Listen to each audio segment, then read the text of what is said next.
I'm back with my co-host this week, psychologist Wendy Walsh. It is time for what we call Dr. Drew's Jury. We have not convened our jury since the Casey Anthony case. It is insights from observers inside the Arias courtroom. Incredible day to be there. Joining us are Katie Wick and Kathy Monkman. Both had front row seats when Jodi Arias was suddenly called to the witness stand.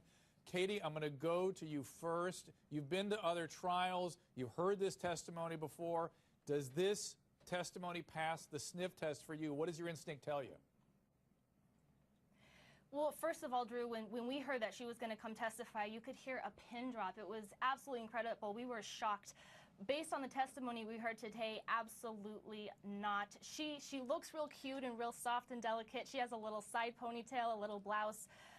Some of the jurors, they started to kind of get tired. They started to start yawning and rubbing their eyes, leaning back in their chair. They stopped writing so many notes as they were when she took the stand. Absolutely not. I don't believe one word coming out of her mouth. Interesting. And Kathy, so you're saying the jury sort of sat up on their seats and stopped losing the yawns? Is that what you mean? When she came up? No, they started sitting up.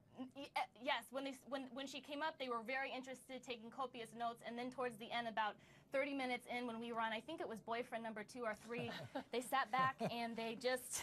We have a lot of them to get through still, so. Yeah, that's right. I mean, that's right. We got another decade or so. Kathy, now you've been to other trials. Yes. You guys see, I'm a clinician. I don't have a frame of reference to know whether this testimony passes the sniff test when someone's in the position that Jodi Arias is. We've heard Judge Karen saying, no, it's just a woman trying to save her life. Kathy, what do you think? Oh, I think that she's completely bland. I think that her affect does not match at all what she's saying. When she said she was nervous, she doesn't appear nervous. I found her rambling and her details very incredible, the things she can remember, the things she can't remember. I did not find the jury very compassionate toward her. I had a perfect view of the jury and of Jodi. I didn't see any of them like leaning forward and those kind of behaviors that you do when you are compassionate towards someone and listening to their story. I just frankly didn't believe most of what she was saying anyway.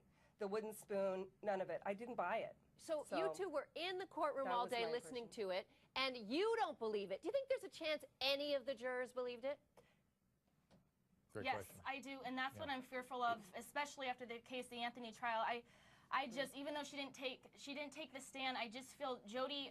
We know from the outside looking in we know the intricacies that have been on the press and the media, so the jury doesn't, and I think that she could have a chance if she continues to play this woe is me, I was abused, therefore it justifies me brutally murdering my boyfriend. I think it possibly could. Katie, I want to make sure I hear you. And Kathy disagrees, but let me make sure I heard Katie. Are you saying not just that she won't get the death penalty, but she might basically walk?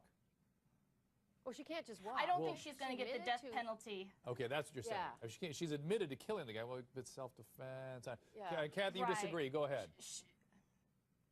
I disagree because what she's saying, even if you just look at the content of what she's saying, first of all, you have to believe her. And this jury already knows she's an accomplished liar. And her affect is not matching her words. She does not come across as credible. But if you just take the words of what she's saying, even the words, this is not severe abuse. And a lot of those jurors are going to have experienced the exact same thing, and they didn't grow up and murder somebody brutally. Okay, Dr. I'm always amazed that she didn't have bones broken. Yes, this is the ladies, interesting point. You got to listen to this. I am always amazed, Dr. Drew, when people of the general public, the general belief is that if you weren't sexually abused, if you were only knocked unconscious once, then it's not that bad. It can be bad for a given individual. We all come into our life with our genetic reserves, our resiliency, and some people can be relatively minor trauma. And we're talking about a small child. I understand. None of this is good, ladies.